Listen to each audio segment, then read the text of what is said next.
Good evening, I'm Geraint Vincent. It's been a disturbing routine in recent weeks. Monday evening has been a time to bring you news of the weekend's gun and knife attacks. Well, today the government announced its plans to do something about them. The Home Secretary says she is determined to end what she calls the devastating cycle of violence, and she wants to bring in restrictions on the sale of knives and a consultation on extending stop and search powers. No mention, though, of cuts in the numbers of police officers, despite a leaked report from her own department which blamed the rise in violent crime on a lack of police resources. Our political correspondent Simon Harris reports. Hardly a day goes by without someone dying on the streets. Today in Romford, armed police were called to reports of a man with a gun making threats. He was shot dead before he could harm anyone else, and it wasn't clear why he had a weapon. But the Home Secretary believes there's a common thread to most gun and knife violence. We know that since 2014, over half of all homicides involved a victim or a suspect using or dealing drugs. We know that the use of crack cocaine is rising in England and Wales, and that there's a strong link between violence and crack cocaine. The Home Secretary unveiled a series of measures. Jagged so-called zombie knives will be banned. Home deliveries of knives ordered online will be banned, and possession of acid and other corrosive liquids will also be banned. The Home Secretary's new strategy made no mention of police numbers. She argues there's no evidence that cutbacks are to blame for the spike in violence. Yet a leaked Home Office document appeared to contradict her.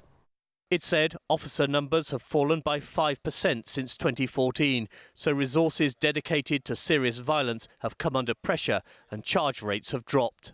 But you can't escape the fact over the last 8 years we've seen a massive cut in the Met Police budget, we've seen a massive cut in youth services, in education services, in mental health services and social services, and there must be a causal factor in some young people deciding to choose a life of crime. When Marcel Adai was stabbed to death in Hoxton, his family campaigned for an end to the bloodshed. That was more than 2 years ago. They should employ more police on their street. Always used to see when I was growing up, you used to see 2 bobbies on the street, really, on every road. Not on the cars, you see them on bikes, riding around. But no, you're lucky if you see a policeman walking the beat. These are some of the faces of the Londoners whose lives have been cut short by violence this year. The response of the authorities in recent days is a direct result of the growing death toll. But for their families, it's all too late. Simon Harris, ITV News.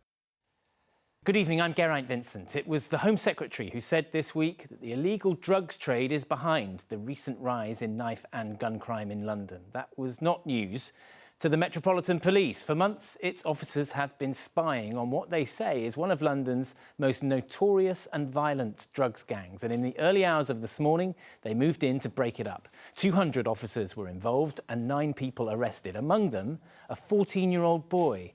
A submachine gun was also seized. They allowed TV cameras to film it all.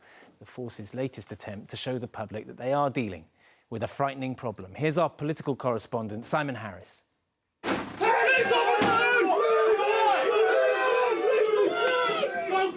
Making a noise was all part of the exercise. This was the moment Met police officers piled into a flat at Brentford after smashing open the door. Not far away in another part of West London, there was another early hours awakening. The targets were suspected gang members getting rich from the sale of crack cocaine and heroin and on the backs of young children caught up in their violent activities. They're recruiting very young members. In this operation we have a child at the age of 13 who's actually been involved and been drawn into drug dealing on behalf of these gang members. A week ago, the Mayor was facing questions about his response to London's rising murder rate. Where have you been for the last few days? Well, I've been around. Since then, Londoners have seen a series of high-profile police operations, beginning with the Met Commissioner in Stoke Newington last Friday. The same evening, the Commissioner and the Mayor were out on the streets of Tottenham, close to where a 17-year-old girl was shot dead. Yesterday, the Mayor was again out with police, watching them search for knives in Croydon. And then in the early hours of this morning, it was the Commissioner explaining why the West London gang members needed rounding up. At least one of them is believed to have access to and regularly use a firearm, so a very dangerous person. And they exploit younger people in their drug stealing. Albert Johnson is involved in a community project in North London which offers mentoring to boys. He isn't surprised at the age of some of those caught up in drugs gangs. I'm not shocked, should I say, and I will say I'm not even surprised, really. I'm not, because we see this happen all over. You know what I'm saying? This is not really new here either. We see it in America, we see it all over the world. In a car, police found what was thought to be a bag of drugs during today's raids. They also seized a machine gun and arrested 9 people, including the 14-year-old. Well, Simon, in the context of the violence of recent weeks, are our streets any safer this evening as a result of this action? Well, the police would certainly like us to believe that their raids last night have ended the activities of a very violent and notorious gang in West London. They may well have done so.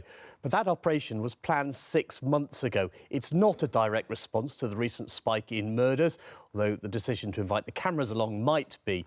What the authorities are really pinning their hopes on is that surge announced last week in police officers going into known hotspots. We heard the Home Secretary, as I said at the top, say at the start of the week about the link between violence and the illegal drugs trade. Has what you've seen in the last 24 hours convinced you of that connection? Is she right? Well, we've now got the Home Secretary and the Met Commissioner both saying the same thing, effectively joining up the dots publicly. But I don't think it's come as any surprise. I don't think anyone in any of the communities affected by the killings has ever been in any doubt that drugs were behind the turf wars that have led to the violence. Simon, thank you very much.